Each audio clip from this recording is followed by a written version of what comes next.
Now, before you get upset, stop. Then wiggle with it. Hi, I'm OneManCast, baby. Like the video if you enjoyed it, subscribe if you are new, click the bell and select all to be notified of my content. Let's dive in, baby. Sorry, on a bit of an Adam Cole baby kick. It won't be present in the next video if you don't want it to. Spoiler warning. So, to establish something really quick, I do not hate this game, nor is the game bad. Why do I say it is overrated then? Well, first off, you can like something overrated, because overrated does not equate to being bad.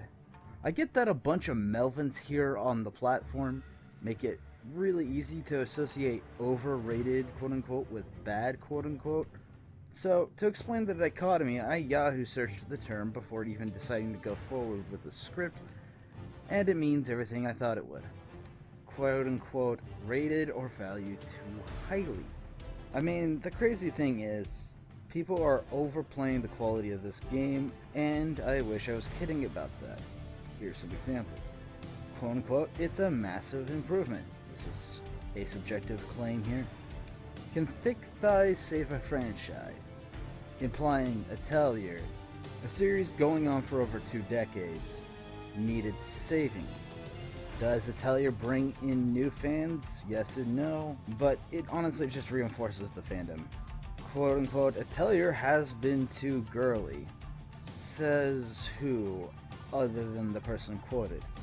I know the person who, I saw the person's video who said that, but other than that, who on earth has said Atelier has been too girly? Paraphrased or not, these are all highly exaggerated claims to nearing the point of Poe's Law. To be honest, I prefer Atelier Sophie over Ryza, possibly Lydian Sewell too. In the end, despite being a really fun and great game, it becomes overrated by oversaturated exaggerations. It's a solid 9 out of 10, or less depending on how you wish to grade the lack of a good soundtrack composition, and whether you wish to grade the system on how you view the mechanics change. Personally, I find the mechanics to be a downgrade. While I do enjoy some of the attacks they give, because Lila's fatal drive is gorgeous, the mechanics are getting closer to Tamsoft territory, and to me, that's not a good sign. I started with Atelier Aisha, but never got to finish it. I didn't get a proper start into Atelier until Atelier Sophie, and like I said before, I prefer Atelier Sophie. Sorry, but the entirety of Sophie's OST alone vastly outweighs that of Ryza. In fact, it's probably the best OST of Atelier. There has yet to be a game where I find songs as immersive and distinct as Atelier Sophie, or in the case of the Luard fight, no singular Atelier song as distinct and kick-ass as Lilea Zaya. It took one stream of Atelier Ryza for one of my fans to ask whether I was playing Tom and Jerry custom music. That's not a good sign, not to mention a lack of a good final boss fight song. The distinct lack of OST flavor is a bit depressing. The mechanics feel more action-oriented than visual aesthetic oriented. Everything in the Mysterious series had a beautiful flourish. Sparkles, fantastic color palettes. Everything in the Mysterious series is supremely flavorful, and in my view did more for the Atelier franchise than Ryza has. So, I find it rather insulting that Ryza is considered the savior of the franchise, when there wasn't anything to fucking save to begin with. And if anything, the Mysterious series was peak Atelier. That being said, I'm not going to get too upset because each section of Atelier is different from the rest. Arland is different than Dusk, Dusk is different than Mysterious, and Mysterious is different from Ever. Both artist and story and world building are different per section, so while I find it insulting to call Ryza the savior of the franchise, I will say this. Previous Atelier games are a bit hard to get into due to learning curve. I got the misfortune to start with Aisha. Well, fortune and misfortune. Fortune in the fact that Aisha's story is awesome. Misfortune because man oh man was the time constraints ever so suffocating. That the learning curve was way too high. However, I plan on going back to the Dusk series before doing Arland. I'd normally wait until I platinum games to review them, but Ryza is too juicy, no pun intended, not to bite into. So how does the story measure up?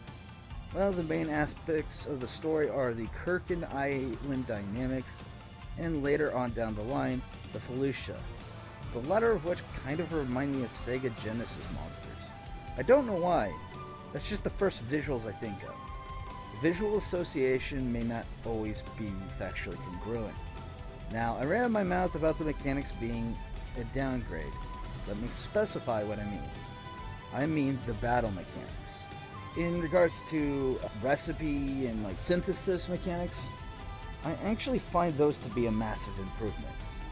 Many people in the Atelier community felt like the alchemy mechanic was a little too mini-gamey in the Mysterious series. The new mechanic feels a lot more scientific in process, and that is what I like about the change.